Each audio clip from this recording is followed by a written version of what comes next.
ये बात मतलब इतनी ज़्यादा इम्पोर्टेंट है कि जिस भी स्टूडेंट का सेकंड या थर्ड ड्रॉप है उसके लिए इससे बेटर चांस ना तो कभी आया था ना कभी आएगा। फर्स्ट ईयर ड्रॉपर्स की बात नहीं कर रहा मैं, जिस किसी का सेकंड या थर्ड ईयर ड्रॉप है, किसी का भी आप में से, क्योंकि इस साल बच्चों ने पढ़ाई नहीं करी, ना उनके पेरेंट्स सीरियस हैं ना वो खुद सीरियस है। नीट एग्जाम की बात करता हूं, जेई की बात भी करूंगा तो ये साल सेलेक्ट होने का सबसे बढ़िया चांस है। क्यों है? पढ़ाई तो करी ही नहीं है।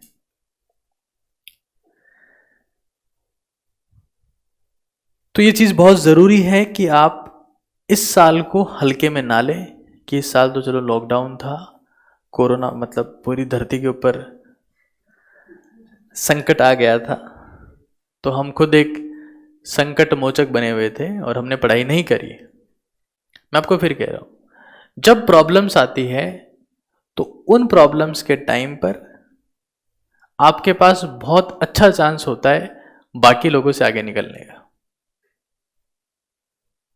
तो मेरे हिसाब से जिसका सेकंड या थर्ड ड्रॉप है उसके पास अच्छा मौका है, और अगर वो इस बार भी सिलेक्ट नहीं होता है तो उसे अगली साल ड्रॉप नहीं लेना चाहिए। आपके पास में दो पावर है, न्यूरॉन्स की पावर और वायरस की पावर। वायरस भी आपके साथ में है, कोरोना वायरस वो आपके साथ में है, उसकी पावर भी आपके साथ में काम कर रही है। तो कहीं ना कहीं आपकी स्ट्रेंथ तो बढ़ी है ना इस प्रोसेस, या नहीं बढ़ी है? तो बहुत जरूरी है कि अपन इस साल को मजाक में ना लें। अब कई लोग सोच रहे हैं ओके हमारा तो पहला ड्रॉप है, आज आपने ये बात कहकर हमें फ्री कर दिया। जैसे ही आपके ये शब्द हमने सुने हम फ्री हो गए। तो फर्स्ट ईयर ड्रॉपर्स के पास भी अच्छा मौका है। और भाई देखो, रिजल्ट आने का चांस हर किसी के पास होता है, कोई सेकंड ईयर या थर्ड ईयर ड्रॉपर का ठेका तो किसी का है नहीं, बारी वाले बच्चे के पास भी मौका है। बट जिसका सेकंड या थर्ड ईयर ड्रॉप है उसके पास इससे बेटर मौका नहीं आएगा। कंपटीशन में बहुत कम लोग हैं, और जो हैं वो ना तो उतने कॉन्फिडेंट है और ना उस लेवल की तैयारी कर पाए। आप लोगों को भी पता होगा ना कि जितनी मेहनत आप लोगों ने पिछले साल करी थी, क्या उतनी मेहनत इस साल करी है? नहीं करी ना। क्या किया इस साल? थाली बजाई है, फिर ताली बजाई है। हाँ, हम पूरे साल यही तो करते रहे हैं, वॉरियर्स का सम्मान करते रहे हैं, और अब जो बच गए वो वैक्सीनेशन करवाने निकल गए हैं। मतलब बहुत एक्टिविटीज हो रही है। तो ताली और थाली के चक्कर में हम इतने ठाले बैठे हैं कि हमने कुछ किया ही नहीं है। अच्छा, इंटरेस्टिंग बात यह है कि इंडिया में जिस लेवल की थाली बजी है, मतलब वेस्टर्न कंट्रीज के बड़े बड़े बैंड शर्मा गए कि यार मतलब थाली बजाओ तो ऐसे बजाओ।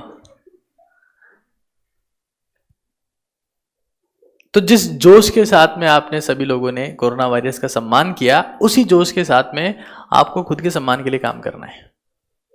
नहीं, थाली बजाते हुए आप लोग चौराहे तक गए थे कि यहां घर के बाहर बालकनी में तो कौन देखेगा। हाँ, हम लोग कम से कम चौराहे तक तो जाके आए।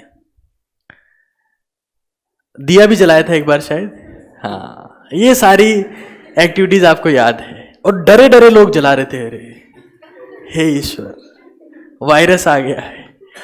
जबकि पता होना चाहिए था उसी वक्त, इन्फ्लुएंजा वायरस जो होता है, मतलब मुझे ये बात नहीं बोलनी चाहिए कैमरे के सामने, बट मैं तब भी काम कर रहा था, और क्योंकि मैं तो खुद मेडिकल फील्ड से रह गया तो मुझे तो काम करना ही था।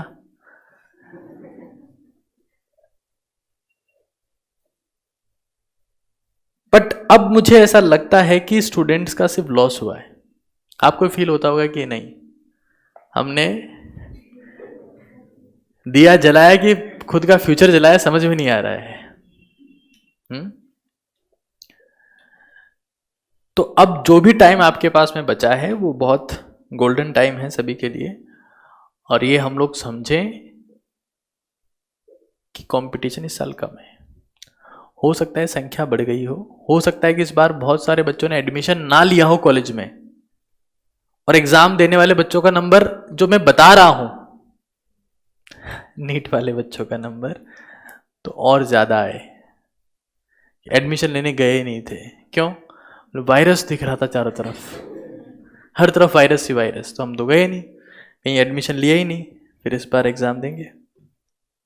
तो एक्सपेरिमेंट वाले बहुत लोग होंगे, सीरियस लोग हमेशा ही कम होते हैं, चाहे कोई सा भी सेक्टर हो। टाइम पास करने वाले बहुत लोग मिलेंगे आपको, सीरियस लोग हमेशा ही कम होते हैं संख्या में, तो आपके पास कम लोग हैं संख्या में।